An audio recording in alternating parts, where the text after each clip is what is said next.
Good morning, everybody. It's April the 9th, 11 a.m., and we still have a boatload of rideable snow where we are, which is, I'd say, slightly uncommon. Generally, we have decent riding till the end of March, but this year we're going to be well into April if this keeps up. Mind you, the sun's quite intense now, and for the most part, anything that's not packed is melting pretty quick, but it's been a crazy year.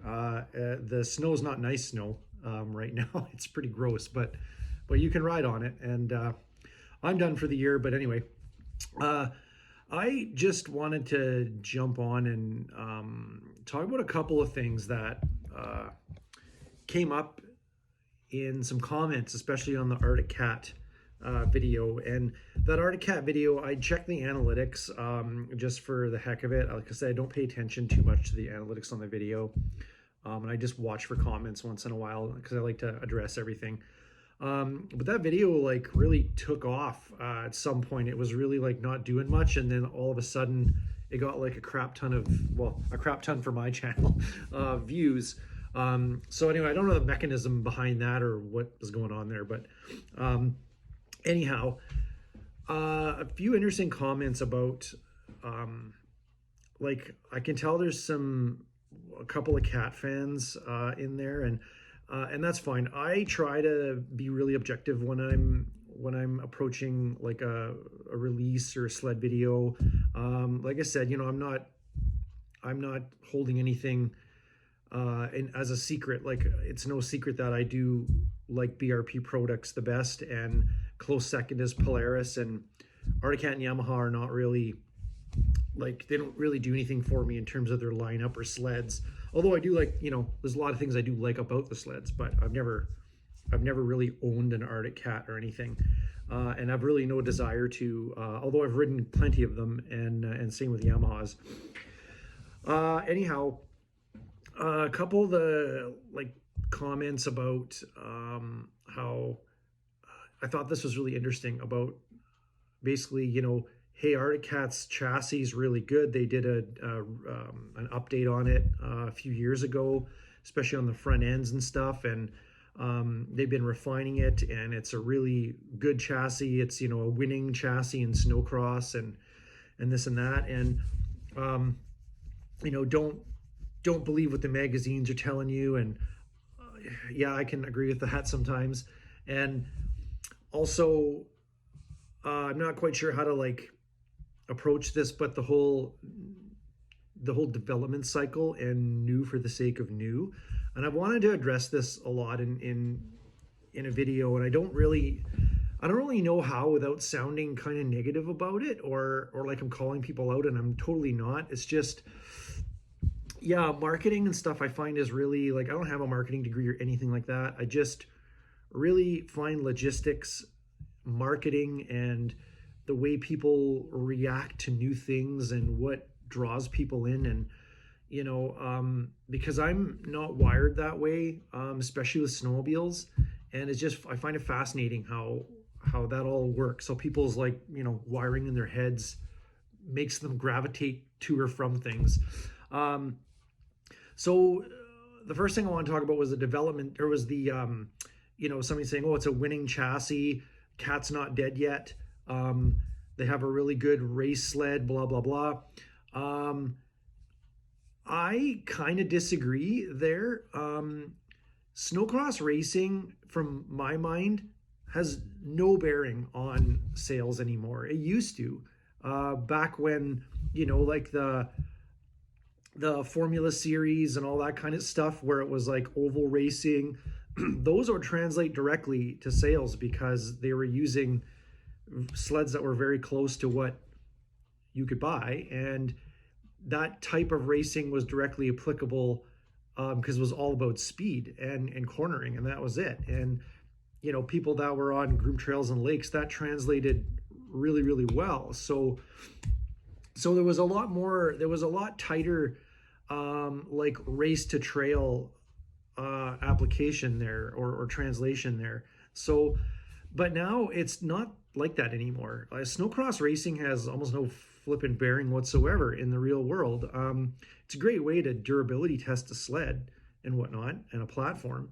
But the type of racing is not, that's not how people ride. I mean, that's not how people with brains ride. But um, yeah, the racing program is very far removed, I think, from in any manufacturer from the actual like retail program. Um, for me, I look at sleds in terms of the Iron Dog race, Kane's Quest. To me, those are what people should be watching. Those are what manufacturers should be supporting. That stuff should get a lot more promotion because that is like retail sleds just being like beat half to death on this grueling course. And it's a real test of like chassis durability, suspension durability, um, engine reliability, like dependability. It's just really a good torture test for a program. And I think manufacturers should really throw um, their weight behind that and sponsor more teams and bring out experimental stuff to like to test out there. And I pay way more attention to that than snowcross racing. I find snowcross racing obscenely boring, and that's just me. I don't like, if you like it, all good. But anyway, yeah. So just kind of like putting that out there. I think if a sled does really well in Kane's Quest or in the Iron Dog or something like that, I would be way more apt to actually look at that sled to buy because I know it can take a beating and it's reliable. So same with like when I chose the vendor for my shocks, I did it based on customer service, but I also did it based on their track record. That they had winning teams in Kane's Quest and on the Iron Dog, so it's like no brainer. Um, Anyhow, I think people are putting too much stock into snowcross and not enough stock into these races, which are way more exciting, and take place over a number of days. Um, yeah. Anyhow, the next thing I wanted to tackle was the whole um, product cycle or the psychology of the product cycle. Um, and I'm not 100%. I had plans on like how I would approach this, but um, I think like back in the 90s, in early 2000s, there was, I would say, a lot left on the table in terms of sled development, chassis development, engine development, suspension, you name it. Like there was a lot of meat left on that table that was easy to grab and develop, so like centralized, like basically this is what's happened, right? Sleds have gotten more or less lighter, chassis have gotten more centralized, so centralized mass. Um, Suspension has gotten a bit wider, but way much more longer travel, way more sophistication in suspensions. Also, engines have gotten more powerful and also lighter. So, and there's a lot more tech integrated with the sleds. So, a lot more electronics on the sleds. Also, emissions have gotten better. So, better fuel economy, more stringent emission control, and whatnot. And also, like, ergonomics have evolved, to be more rider forward, so that you're sitting pretty much right over the engine. Everything's as centralized as it can be, and now the push seems to be chassis width. So trying to thin out the chassis, make them thinner, smaller, you know. So today, there's not a lot of meat left on the table when it comes to snowmobile development. We're as rider forward as we can get now. Any further forward, I still think that the Gen 4 and the Gen 5 are too far forward, and they kind of overshot a bit and need to move people back about 5 inches on the sled. I think we're getting a little nuts in the weight department, where I have a funny feeling like durability is going to start suffering a little bit. That's just my prediction. It could be wrong. We're getting to the point where like prices are shooting way up because like I said, there's no low hanging fruit anymore. It's all, they have to spend big development money to make these, what I would call like now incremental small improvements. And yeah, like um, I actually think that they should slow down on, I mean, they have slowed down on chassis development, but the problem, the other problem is consumers. And I'm going to get into that as well. Like, so I think what manufacturers should do is step back on the chassis development. So develop a platform that you can milk for 15 years. And that doesn't mean you sit down and you just leave it alone for 15 years. It means you develop a platform like a chassis um, that can take multiple engine packages, that can take multiple different types of suspension, or not different types of suspension, but multiple versions of suspension, and that you can slowly refine. So you can change the body shape of it, but that's just the plastics changes, an outer shell that you can kind of make changes as you need. So you have a 4-stroke, 2-stroke, whatever, kind of like what Skidoo did or what Polaris is doing, and like what the manufacturers are doing. But I like to see it like more of that. And actually, because I think that stuff is semi an afterthought, like they kind of plan for it, but I'd like to see like like the way car manufacturers do it, a platform that can be, the core components remain the same, but it's modular enough that incremental changes can be made to it, and small improvements can be done. So you can have somebody working on,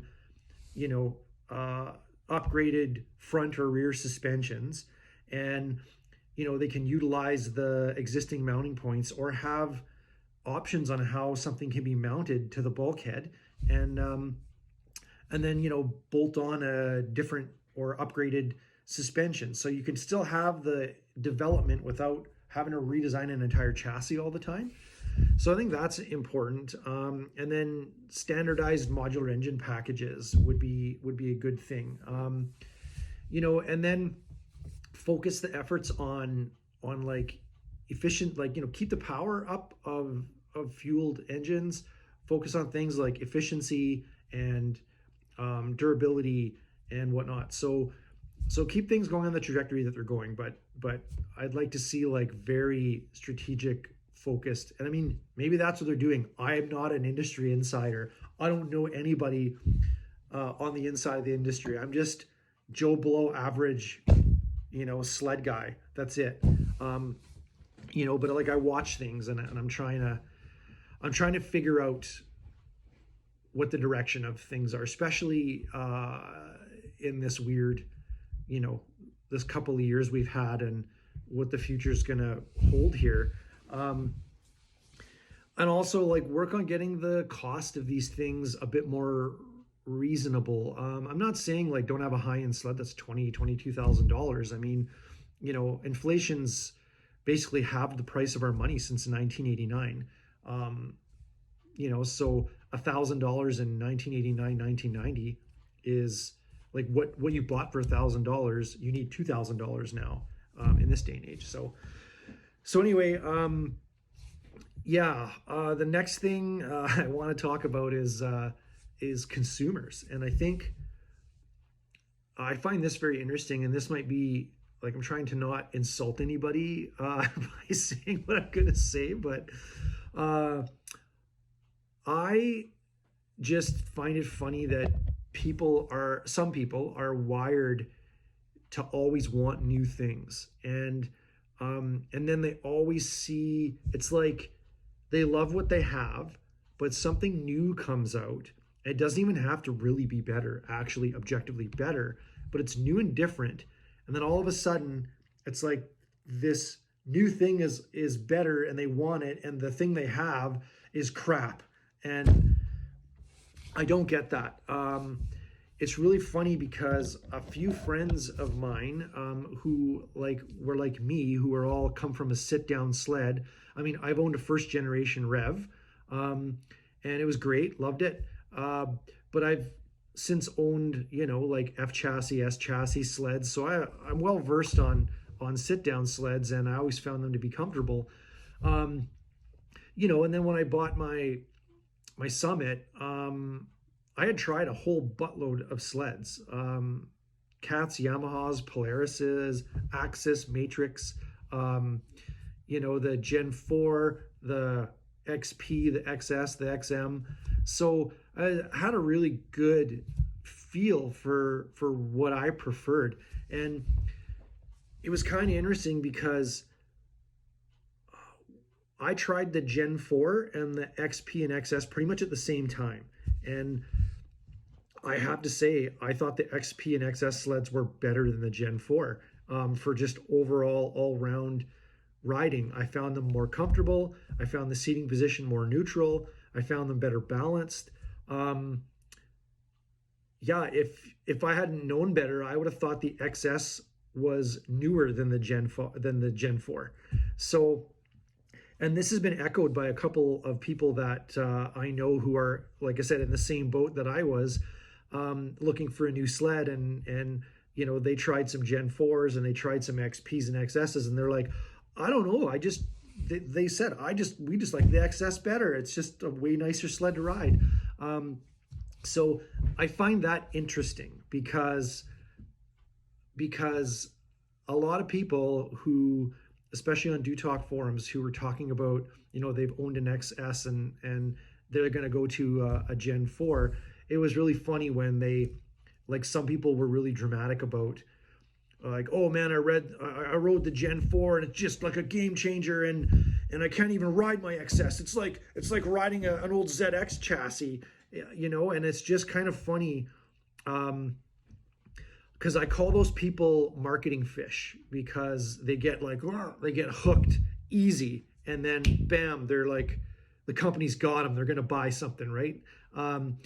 It's just interesting how, and then people like me and others that I know who are not at all that way, like we see something come out, and we're like, okay, let's look at this thing objectively. What are the specs? What blah blah? What's the rider triangle like? What's the wind protection like? What are we really getting? Like, is it really worth that much more and that much better for us to give up a sled that we bloody love riding all the time? And then when we do actually get to try one, I'm really skeptical and objective when I ride a new sled. I don't get all like excited.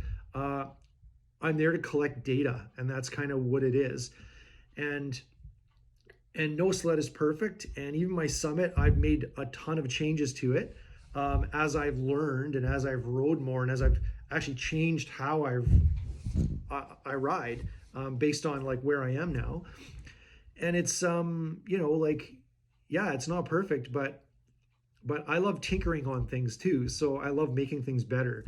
And that's a factor as well. I mean, if somebody who's got the money and trades their sled in every year is like, hey, go for it, all the power to you. But it's just there's a lack of objectivity when it comes to, I think when people like see something new and they automatically think it must be better because it's different. And then it's like, I need to keep up with the Joneses. I need to get the bigger, better, badder, whatever thing.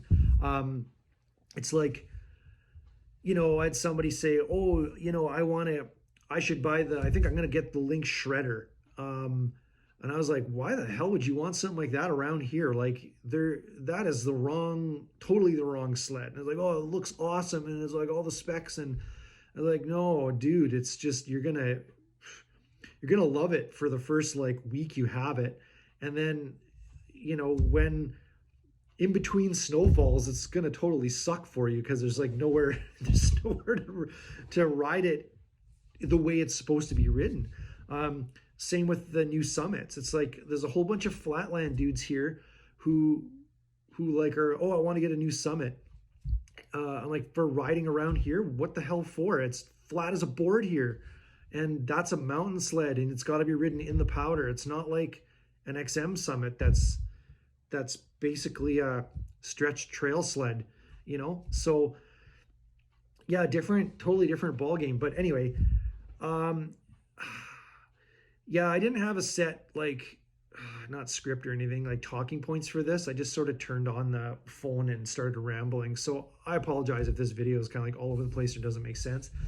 But yeah, just the comments on some of the videos I've done have just sort of perked my interest in talking about this, and also like reading threads through Do Talk and stuff of just, and I've kind of taken tally of how people react to new things. And like you've got the indifferents who are like, oh, whatever, who cares. The skeptics like me who are like, okay, is it really better? What are really the differences, and is it really that going to be that much of a benefit, or is it just change for change's sake? And then there's the people that are like, I call them the marketing fishes because they get hooked, that are just like, oh my god, it's so much better, I gotta get one. So and honestly, like, I'm not taking into all factors, I'm being real general here.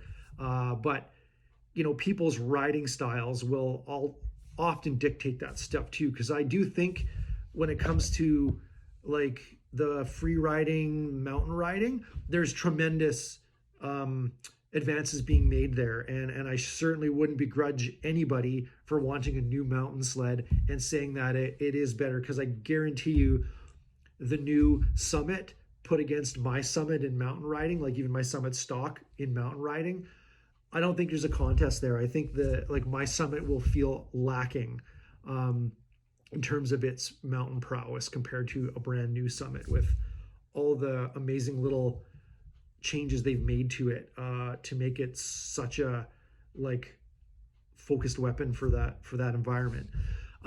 Anyway, this video is going on long, and another thing I just wanted to mention is unlike other YouTubers, like I don't care if people subscribe. So you don't have to subscribe. You don't have to like my content. You don't have to comment if you don't want. 90% of people, or 99% of people that watch my videos are not even like subscribe to the channel. I don't care. Don't worry about it. I'm not doing this to become like a YouTuber or anything. I just like throwing my ideas out there, and if anybody thinks the same or thinks different, it's just a way to engage with other people who are into sledding and the sled industry and stuff like that. So anyway, hope everybody's having a good April, and I'm gonna sign off for now. Okay, have a good one.